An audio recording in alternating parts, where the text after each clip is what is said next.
Everybody wants to know about what's my number when it comes to retirement, but retirement isn't just about money. It's all about meaning as well. And today we're going to talk about that other side of retirement planning that a lot of people don't think about, how to plan for meaning and not just for money.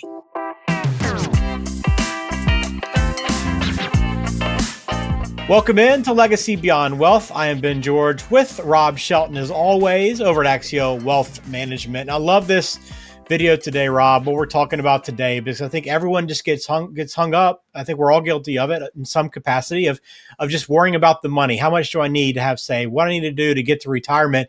And everybody kind of overlooks that most important aspect is how to have and find meaning in retirement. Yeah, we always tell clients that our goal is to help them unlock the financial freedom to live their best life or a life of significance. And when you think about it, a lot of people are only focused on that first half of unlocking the financial freedom, and they're not thinking about what is my best life or what is that life of significance that I want to create once I've become financially independent. Well, Axio Wealth, again, they specialize in comprehensive wealth management tailored for successful families. And a lot of that is about finding the vision for a fulfilling retirement, something you need to do early on. A lot of people overlook this, especially when they're doing it themselves without someone to kind of help guide them through this process. So as we talk about this vision, Rob, why is it so important to identify this and to have your own vision for retirement? One of the things I love right now is serving on the board of Make-A-Wish Utah. And I've seen the power of hope and vision. When a young kid is given a diagnosis that's just so troubling, that could be life-threatening, to be able to have a wish for something that they could be able to do, man, there's some power in that. And I love to translate that at times we don't need to get a critical illness diagnosis to be able to have a dream or a wish that's out there. And sometimes we get so focused on just building up the money, we forget what the purpose of it is all behind it. And sometimes clients will come to me and ask me questions. Hey, should I do this or should I do that? Right? I got two options here. Which one should I go for? And I usually ask them this: is the goal to squeeze the orange for all the juice that's in it, or is it about getting the quality of juice out of the orange? And most of the time they stop and they think it's about getting the quality of the juice out of the orange. So sometimes the answer to what's best for you financially isn't going to be what makes the most dollars for you or the most efficient way of doing things, because the money is only there to provide you to be able to live your best life. I can give you a couple examples of this. I've seen where some people retire, and you hate to say it, but they're put out to pasture, if you will. And it seems like their whole meaning was tied up in their work, and they lose their identity a little bit of self-crisis that exists out there, especially something you've been doing for 40 years that people really value, and that you've refined your craft so well. And it can lead to depression really quick after retirement if you haven't put into place what it is you want to be able to do. And it's got to be more than just travel, because you can do that in the first 6 weeks to 6 months, but after a period of time, you're going to get sick of traveling all the time as well.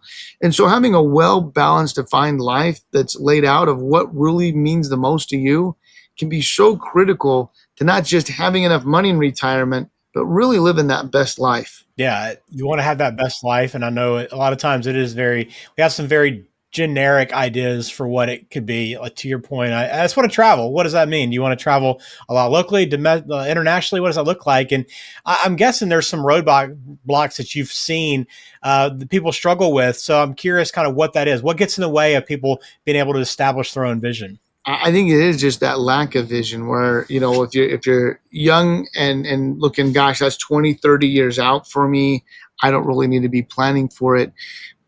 That can be difficult. One of the best clients that I have, as far as vision goes, I loved it. He said, look, I used to take my age and double it and think about what it would be like out there. And then he said, all of a sudden I started getting old enough that if I doubled my age, I wouldn't be around anymore. So he said, then I had to start doing it and go, okay, I'm going to take it and go 10 years out. And what does life look like 10 years out for me? And then he said, gosh, that started to be a little bit tough. And as he's in his later stages of life, he's looking a little bit further out and what that looks, and it's not quite that 10-year window anymore. But I love that example of vision. And the more vivid vision we have, the better the chances of success. And it's going to change over time. If you're 20 or 30 years out, it's going to change. But the idea and the concept of planning it and knowing what your intent is and what you want to be able to do, boy, that helps the dollars be so much more effective as you're trying to save along the way. Are you ready to unlock the freedom to live your best life? Schedule your no-cost 60-minute discovery meeting with our team today. During this session, we'll take the time to understand your family story and financial dreams. Together, we'll craft a personalized roadmap designed to help you achieve your goals. Let's explore how we can unlock the freedom for you and your family to thrive. Just click the link in the description of today's show to get started. So what can people do then, Rob? I know, we know it's important. We established that having a vision is so important to have a fulfilling retirement. So what can I be doing right now? If I struggle with putting that vision together, if I lack that vision, what are some actionable steps I can take? Yeah, first and foremost is keep a list of items. So brainstorm with it. Take some time to think about it. I mean, I love that my wife and I take a 30-minute walk every morning. It's kind of like our sacred time with the busy schedules we have with kids and running around and owning a business and everything of that nature. And just taking that time to communicate back and forth about what do we see happening in the next stage, and keeping that running list that's out there is great. So, scheduling a time, whether it be daily or weekly, where you just want to sit down with your significant other and try to be able to plan, what does that look like for us when we're there? The other is create a vision board, right? We've seen so many books or videos have been made about the power behind a vision board that can be able to be there for you. So by getting that list created and then updating that vision board from time to time can be so impactful. And then the other is try some things out. You may not know if you like that activity or that interest unless you give it a chance to be able to see if you really like it. I mean, you hate to think I'm going to go volunteer down at the food bank after I retire and come to find out that's not what you really enjoy. Maybe you enjoy more volunteering, reading to the young kids at the library or whatever that might be.